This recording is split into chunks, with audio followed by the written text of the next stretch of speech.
Hi everyone, I'm so excited that you're joining us today.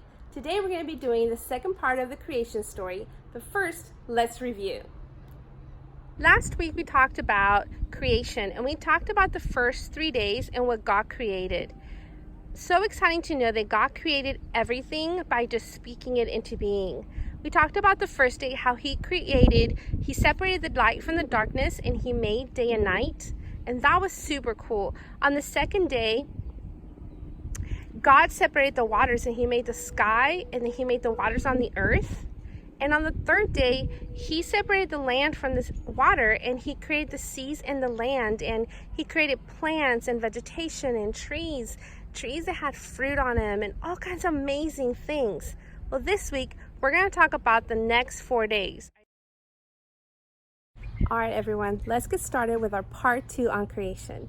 So we're going to start with day 4. In day 4, God created the sun, the moon, and the stars. And I'm going to show you in Genesis 1:14 through 19.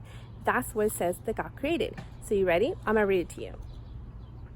And God said, "Let there be lights in the expanse of the heavens to separate the day from the night, and let them be for signs and for seasons, and for days and years.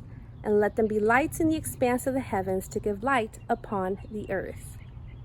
And it was so. And God made the 2 great lights, the greater light to rule the day, and the lesser light to rule the night, and the stars. And God set them in the expanse of the heavens to give light on the earth, to rule over the day and over the night, and to separate the light from the darkness. And God saw that it was good. And there was evening, and there was morning, the 4th day. All right, so I thought it'd be really cool to show you how to make a galaxy jar so that you can remember what God created on the 4th day.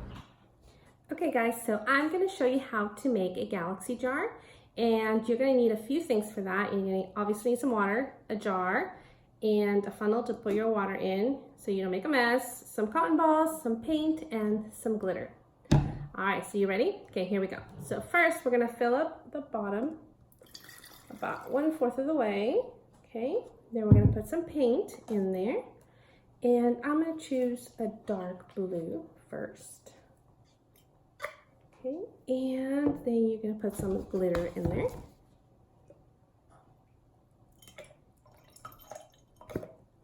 So I want a lot of glitter, so I'm just going to pour a lot in there. Okay, and then you're going to mix it. Okay, so you can either put the lid on and mix it or just use something else. I'm using a little stick to mix it. And then you're going to put enough cotton balls in there, opened up a bit, so that it soaks up some of that, most of the liquid. So you want to push the cotton balls a little bit in, but not so they're super flat, but just so it soaks in most of the liquid. So you're going to need a lot of cotton balls.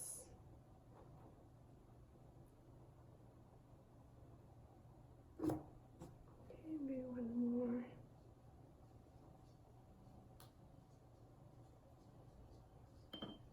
I'm going to have one more in there.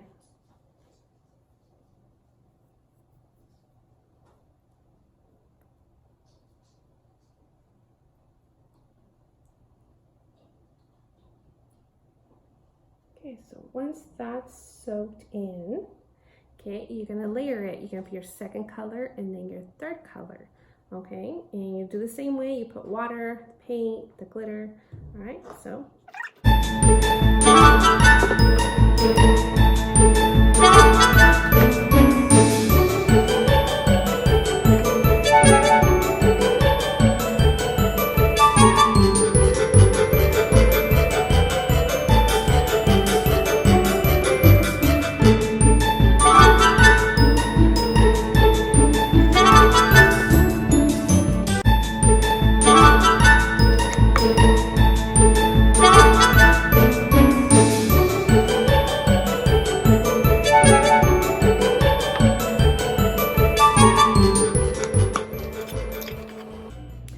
Once you do all those things, then there's your galaxy jar.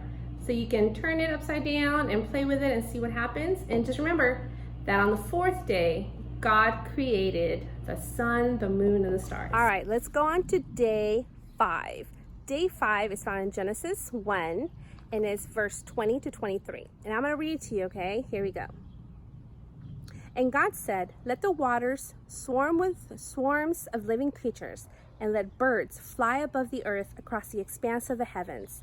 So God created the great sea creatures and every living creature that moves, with which the waters swarm, according to their kinds, and every winged bird according to its kind. And God saw that it was good. And God blessed them, saying, "Be fruitful and multiply, and fill the waters in the seas, and let birds multiply on the earth." And there was evening, and there was morning, the 5th day. Okay, so pretty much, let me sum it up for you. On the 5th day, God created the sea creatures, which is like fish and whales and all that cool stuff. And he created the birds. He just spoke them into existence. Isn't that amazing? So, 5th day, the birds, anything that flies, and the fish, anything in the water. Okay, so on to day 6. Day 6 is found in Genesis 1, 24 through 28, and I'm going to read it to you. You ready? Here we go. And God said, "Let the earth bring forth living creatures according to their kinds, livestock and creeping things and beasts of the earth according to their kinds." And it was so. And God made the beasts of the earth according to their kinds, and the livestock according to their kinds, and everything that creeps on the ground according to its kind. And God saw that it was good.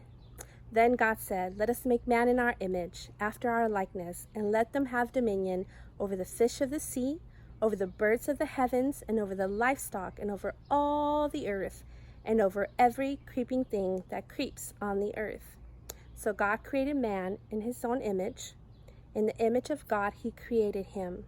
Male and female he created them.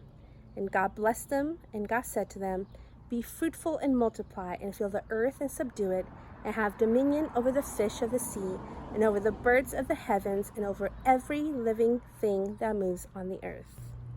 So as you can tell, on day 6, God created the animals on the earth and man. So right now, I'm going to show you some of those things that God created.